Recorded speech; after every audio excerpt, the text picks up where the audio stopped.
Hủ tiếu cá gà ăn ở bất kỳ tiệm ăn nào, không có giá dưới 100k cho một tô. Giá này có xứng đáng không? Xứng đáng từng đồng nha mọi người. Nguyên liệu tươi ngon bổ dưỡng, tạo nên nước dùng đặc biệt, thay đổi hoàn toàn khẩu vị nha mọi người. Và mời mọi người cùng em Linh vào bếp để khám phá món hủ tiếu cá gà này nha. Ở đây em Linh có 50g cồi sò điệp. Cồi sò điệp này là cồi sò điệp Nhật, được cái là cồi sò điệp Nhật nó rất là thơm mà nó không hề bị tanh. Và nấu nước ra nó cũng rất là ngọt. Với size nhỏ như thế này khoảng tầm hơn 200 một lạng.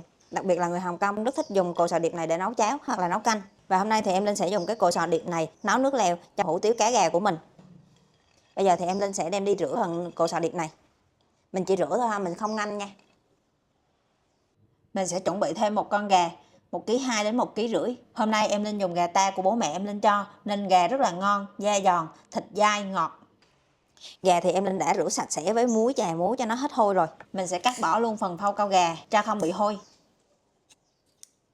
Ngoài gà ra thì mình sẽ có thêm một ít xương gà để mình hầm cho nước dùng của mình nó được ngọt hơn. Em Linh mua thêm 3 cái lân gà để nấu làm nước lèo. Lân gà này thì em Linh không mua được gà Tam Hoàng, chỉ mua được gà công nghiệp thôi. Cái này ở trong siêu thị mình bán rất là nhiều. Nếu mọi người mua được lân gà Tam Hoàng thì sẽ ngon hơn đó. Lân gà thì mình cũng rửa sạch với nước muối. Và mình cắt cái da này luôn. Và mình sẽ cắt bỏ mỡ thừa hoặc là da thừa ra. Cái lân này nó hơi nhỏ nên là mình sẽ mua tầm 3 cái. Còn nếu như mà mọi người có cái lân gà của gà Tam Hoàng á, nó ngon hơn thì mình mua 2 cái thôi.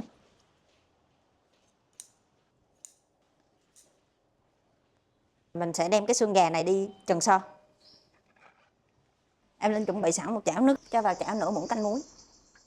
Thêm 4 cái đầu hành và 3 lát gừng. Em Linh bật bếp cho nước sôi. Nước bắt đầu sôi rồi thì mình sẽ cho cái phần lân gà vào trần sơ, mình không cho gà nguyên con vào, mình chỉ cho cái phần xương gà vào thôi nha. Mình sẽ chờ nước sôi lại rồi chở mặt. Nước bắt đầu sôi lại thì mình sẽ lật cái mặt bên kia của xương gà qua.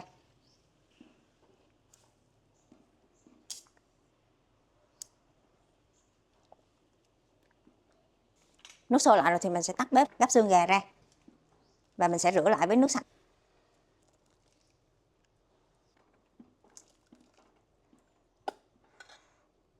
Cồi sò điệp sau khi mình rửa mình sẽ để ra một cái rái cho nó ráo bớt nước. Với cồi sò điệp này thì mình sẽ dùng 50g cho 3 lít nước lèo. Bây giờ thì mình sẽ bật bếp và mình sẽ mở lửa ở trung bình thấp. Và mình sẽ cho cái phần cồi sò điệp này vào nha. Sau đó thì mình sẽ rang. Cồi sò điệp này thì mình đã rửa sơ qua rồi nhưng mà mình không có ngâm. Mình sẽ rang cho đến khi nào mà phần cồi sò điệp này của mình nó thơm và vàng. Cồi sò điệp mà mình ngâm thì nó sẽ ra hết mất cái chất ngọt của cồi. Nên là mình sẽ không ngâm mà mình chỉ rửa thôi.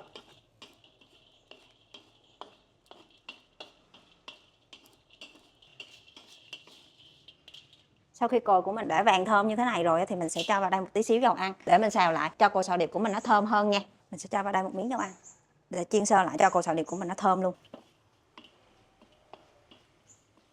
Mình cũng mở nhỏ lửa luôn, chiên đến khi nào vàng thơm.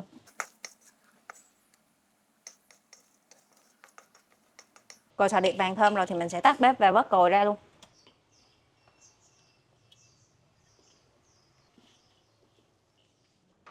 Đây là cái phần cồi sò điệp mình đã chiên xong rồi. Mình sẽ cho vào nồi 4 lít nước. Nồi này của mình thì đựng được tới 5 lít nước. Mình sẽ cho vào đây 4 lít. Mình cho vào 4 lít nước vì thời gian nấu là khoảng 2 đến 3 giờ nên là phần nước của mình nó sẽ bị rút bớt. Mình sẽ cho vào chừa hao luôn. Ở đây thì mình sẽ chuẩn bị sẵn 50g gừng đập dập, mình đã nướng sơ qua rồi và cạo bớt cái phần lớp vỏ đen đi rồi. Và mình sẽ cho vào nồi luôn. Và trước khi trụng gà thì mình sẽ chuẩn bị một thau nước đá để khi mình trụng gà thì da gà của mình nó sẽ giòn hơn. Mình sẽ cho đá vào đây. Bây giờ thì mình sẽ chuẩn bị trụng gà. Mình bật bếp cho nước sôi. Bắt đầu sắp sôi thì mình sẽ cho gà vào trụng. Mình sẽ trụng 15 giây.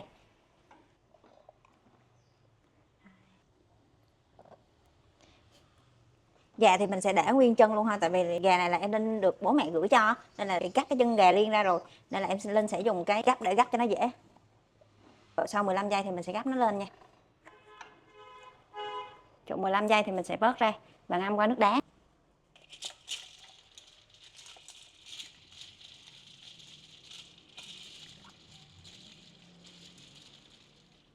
Gà của em Linh nó bị cắt mất cái chân đó, mọi người nên để chân lặn nha để cho dễ trụng hơn.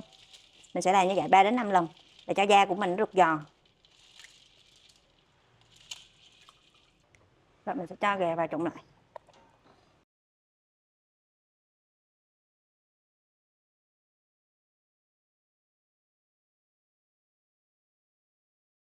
Bây giờ mình sẽ cho ngược lại con gà vào nước lèo. Gà sau khi mình ngâm qua nước đá rồi á thì mình sẽ cắt chân gà đi nếu như mà mình để chân gà. Bây giờ thì mình sẽ cho gà vào lại nước lèo. Gà sau khi cho vào nước lèo rồi thì mình sẽ cho cô sò điệp vào luôn.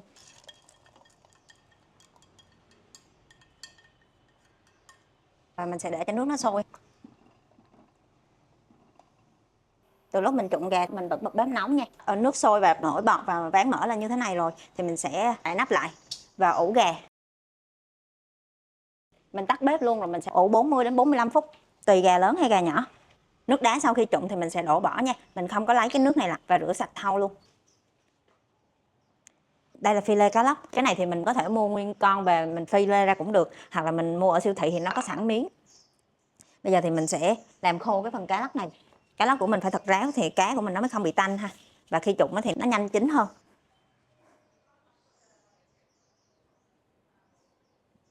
Cá này thì em lên mua ngoài chợ, em lên mua nguyên con nhờ người ta phi lê giùm á. Và bây giờ thì mình chỉ về lột da và cá sau khi thấm cô thì mình sẽ cắt bỏ bớt đi cái phần xương. Đây nó có cái đường xương giữa, mình sẽ cắt đôi miếng cá ra. Đây cái phần này thì nó đã hết xương rồi ha. Mình cứ rờ cho chỗ nào thấy có xương thì mình gỡ ra nha. Mình lại bỏ cái phần mỡ trắng này đi luôn để cho cá của mình nó không bị tanh. Rồi và mình sẽ cắt mỏng cá ha. Mình sẽ nghiêng da và cắt cá ra cho thiệt là mỏng. Mình nghiêng da sau đó mình cắt xéo ha thì nó sẽ mỏng như thế này.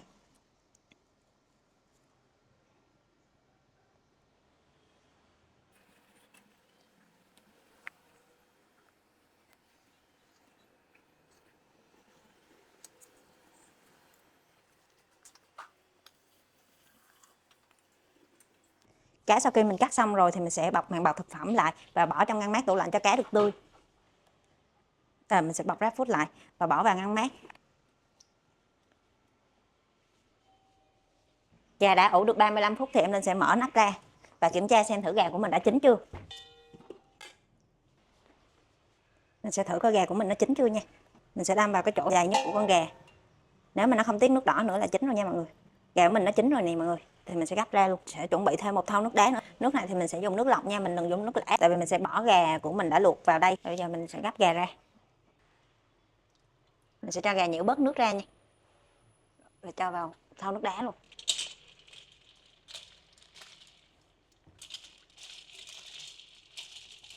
Gà thật là nguội thì mình mới xé gà cho ngâm gà ở đây nha.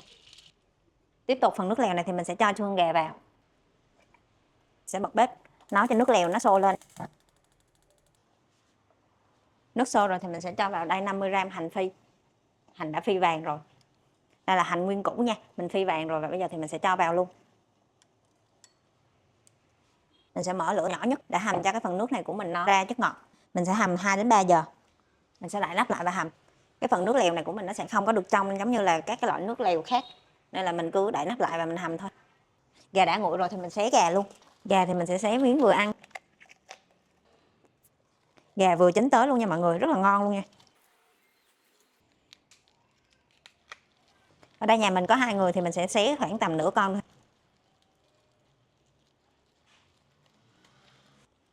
Gà sau khi xé xong cái phần xương mình đừng có vứt đi, mình sẽ bỏ lại vào trong nước lèo. Còn phần da gà thì mình tí nữa mình lấy kéo cắt ra hoặc là dùng dao cắt cũng được. Đây là nửa con gà mình đã xé xong rồi.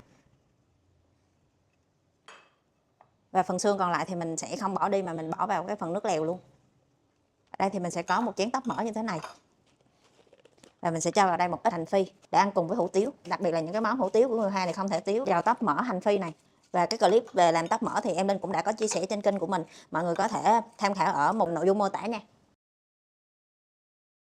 Sẽ cho cái phần xương vào để nấu luôn.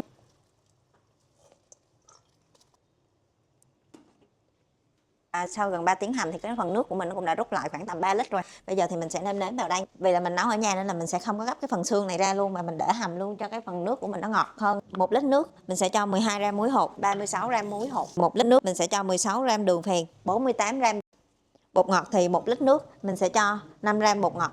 Thì ở đây mình sẽ cho là 15g bột ngọt. Nếu như nhà nào không ăn bột ngọt mình có thể bỏ qua. Ở đây mình sẽ có cái sốt bào ngư. Thay vì mình dùng bột nêm thì mình sẽ dùng tới sốt bào ngư. Mình sẽ cho vào đây 3 muỗng cà phê sốt bào ngư. Nếu mà mình dùng bột nêm thì cái nước của mình nó sẽ đục quá. nên là mình sẽ dùng tới sốt bào ngư. Đây chỉ là phần công thức chuẩn thôi, mọi người có thể nêm và gia giảm theo cái khẩu vị gia đình nhà mình. Mình sẽ khuấy cho cái phần gia vị muối đường của mình nó tan ra. Và mình sẽ nêm nếm theo khẩu vị gia đình mình. Bây giờ thì mình sẽ cho ra tô. Ở đây thì mình sẽ có sợi hủ tiếu mềm, hay người ta còn gọi là bánh phở, thì mình sẽ dùng tới cái sợi này. Nếu mà mọi người thích có thể ăn hủ tiếu dai vẫn được, nhưng mà mình ở đây thì mình sẽ làm đúng với của nó là hủ tiếu mềm. Mình dùng vá lưới để trụng hủ tiếu. Ở đây thì mình sẽ cho giá vào. Tiếp theo là sợi hủ tiếu mềm. Rồi và mình sẽ trụng hủ tiếu ha. Sau khi trụng thì mình sẽ vẩy nước, rồi mình sẽ cho hủ tiếu vào tô. Cho vào đây một ít mỡ hành để mình trộn lên nha, để cho hủ tiếu của mình nó thơm hơn.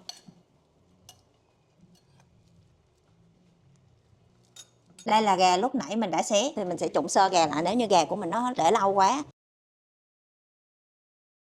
Mình sẽ cho gà vào luôn. Mình sẽ cho cá vào đây luôn nha. Cá này mình chỉ cần trụng sơ tái giống như là bò vậy á. Khoảng tầm 15 giây thôi.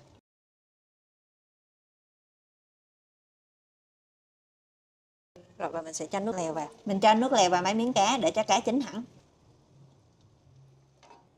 Rồi và mình sẽ cho thêm một tí xíu hành lá vào.